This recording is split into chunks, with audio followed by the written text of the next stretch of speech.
नमस्कार। श्रीमद्वाल्मीकि रामायणे युद्धकांडे द्वादशाधिक शततमः सर्ग है।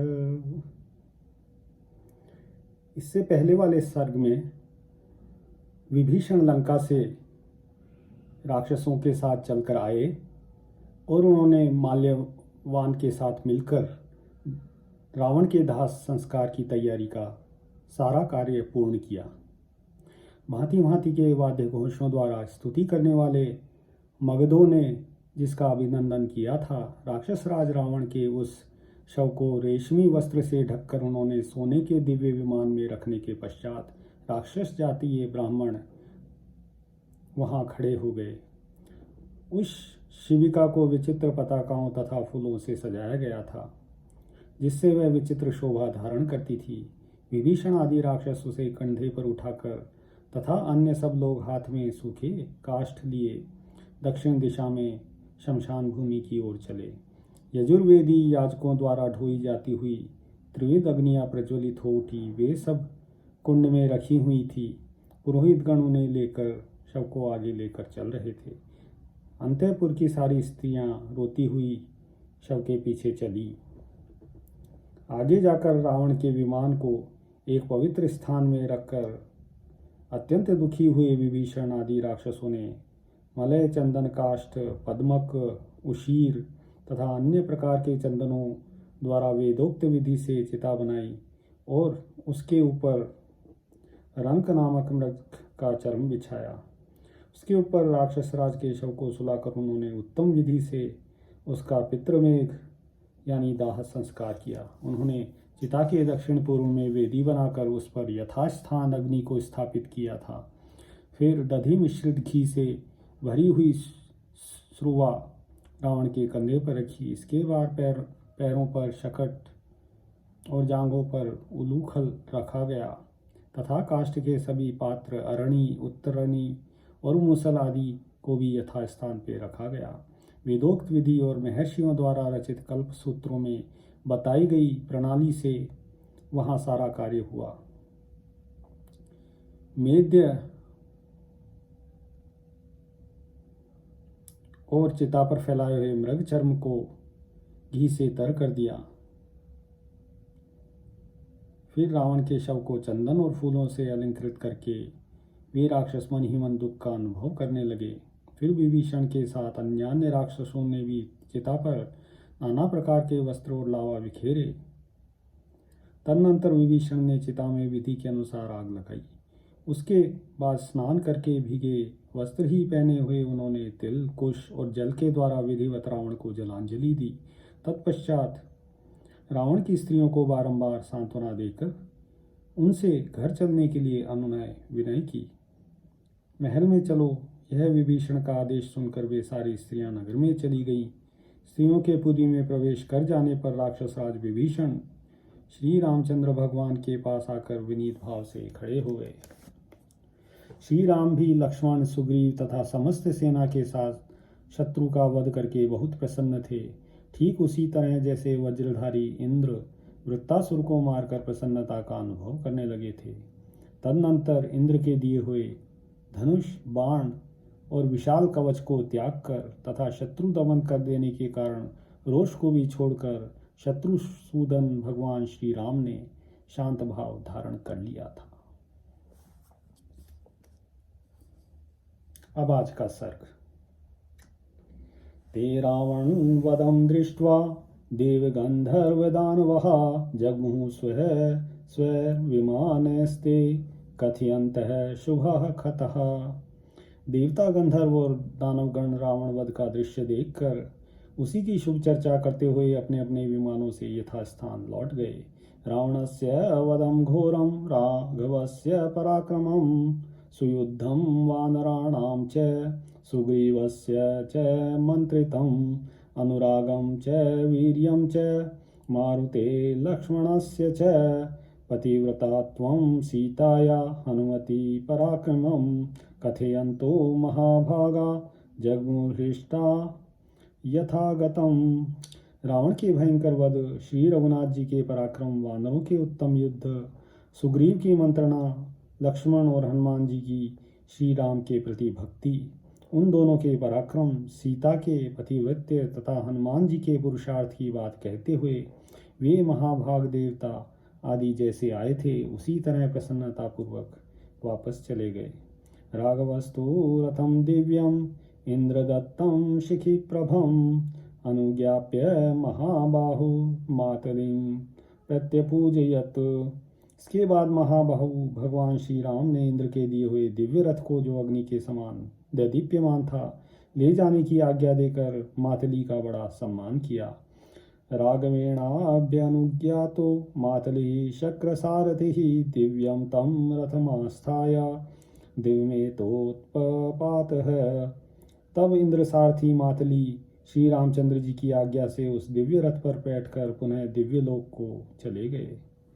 तस्मिंस्तु देवमारूढ़े सारथे रथिनां वरः राघवः परम प्रीतः सुग्रीवं परिशस्वजे।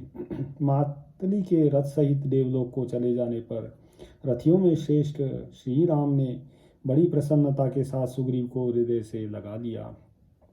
परिष्वज्य च सुग्रीवं लक्ष्मणेनाभिवादितः पूज्यमानो हरिगणे राजगाम बलालयम। सुग्रीव का आलिंगन करने के पश्चात जब उन्होंने लक्ष्मण की ओर दृष्टि डाली तब लक्ष्मण ने उनके चरणों में प्रणाम किया। फिर वानर सैनिकों से सम्मानित हो वे सेना की छावनी पर लौट आए। अथोवाच स काकुत्स्थ समीप परिवर्तिनं सौमित्रिं सत्त्वसम्पन्नं लक्ष्मणं दीप्ततेजसं विभीषणम् इमं सौम्य लंकायाम् अभिषेचय अनुरक्तं च भक्तं च तथा पूर्वोपकारिणं। वहां आकर रघुनाथ जी ने अपने समीप खड़े हुए बल एवं उद्दीप्त तेज से संपन्न सुमित्रा नंदन लक्ष्मण से कहा, सौम्य, अब तुम लंका में जाकर इन विभीषण का राज्याभिषेक करो, क्योंकि ये मेरे प्रेमी भक्त तथा पहले उपकार करने वाले हैं। एष मे परमः कामो यदिमं रावणानुजं लंकायां सौम्य पश्येम अभिषेक्तं विभीषणम्। सौम्य, यह मेरी इच्छा है कि रावण के छोटे भाई इन विभीषण को मैं लंका के राज्य पर अभिषिक्त देखूं।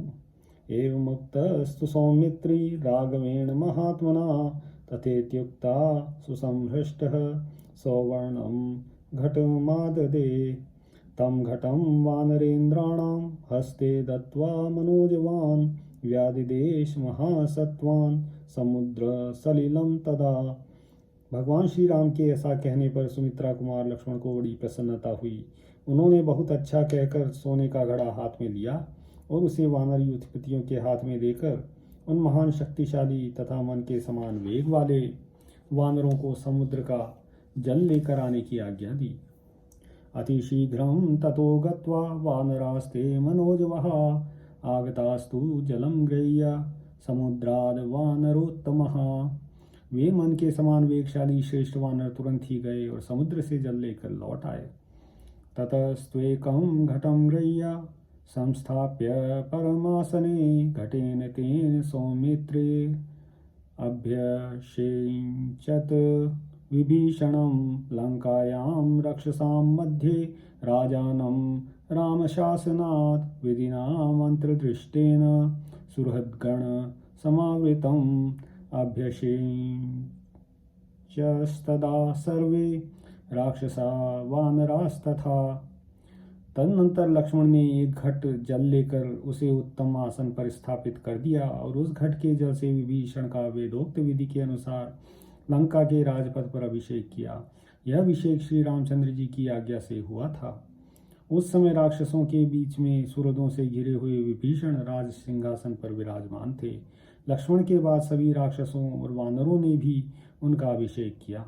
प्रहर्षं अतुलं गत्वा तुष्टुः राममेव हि तस्यामात्या यः शिरे भक्ता ये चास्य राक्षसः दृष्ट्वाभिषिक्तं लंकायां राक्षसेन्द्रं विभीषणं राघवः परमां प्रीतिं जगाम सह लक्ष्मणः। वे अत्यंत प्रसन्न होकर श्री राम जी की स्तुति करने लगे। राक्षस राज विभीषण को लंका के राज्यपद पर अभिषिक्त देख उनके मंत्री और प्रेमी राक्षस बड़े प्रसन्न हुए। साथ ही लक्ष्मण सहित श्री रघुनाथ जी को भी बड़ी प्रसन्नता हुई। स तद्राज्यं महत्प्राप्य रामदत्तं विभीषणः सान्त्वयित्वा प्रकृतयस्ततो रामम् उपागमत्। श्री रामचंद्र जी के दिए हुए उस विशाल राज्य को पाकर विभीषण अपनी प्रजा को सांत्वना दे श्री रामचंद्र जी के पास आए।